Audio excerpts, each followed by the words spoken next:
This is where you're conducting education.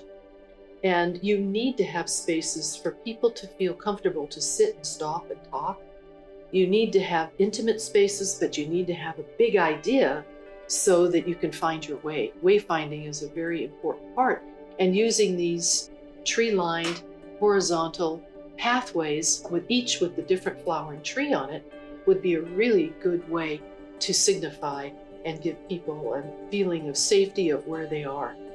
See, on campuses, you can't have any plant materials between, you have to, go as high as your thigh, and then you have to go above your head so that you can have safety and your vision can sweep through the campus so you have a feeling of security as you're moving through the campus.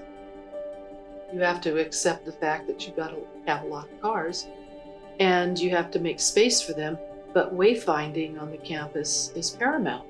And if you have clear circulation routes and a hierarchy of circulation with a big quad in the middle so that people know where they are, then you have a feeling of safety. So you see clearly where you're going and who's at hand and who's there. And good lighting as well. So there's a hierarchy of lighting. I'm just thinking of the work we did at UC Riverside, making that very clear for students. It was a mess. But now the whole quad is very lively and kids just love the student center.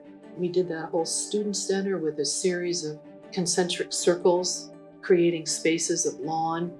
Skateboarding is an issue on campus these days, but that's solved in various different ways. So the campuses, I think, are really wonderful projects because people live their lives there. They go home and sleep, but then they're at the campus. That's really their second home. So you have to make food services available close by, good food. You have to have lots of good benches that they can sit on, and groups, the way that they're faced, make a big difference in how communication happens and people feel safe.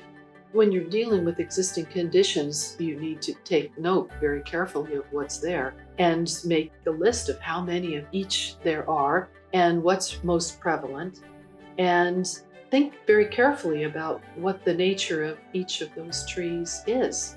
Are they going to be high maintenance in terms of dropping leaves? Do they have any pests? We've worked a lot with arborists on the campuses to try to work to find a palette of trees that are going to really do the job and live the longest. The life expectancy of the trees is a big part of it. I can think now at UCLA where the London plane trees are lining the walkway from the library up above to the gyms. So that campus circulation is very clear at UCLA, and I'm really glad to have had the opportunity to go there.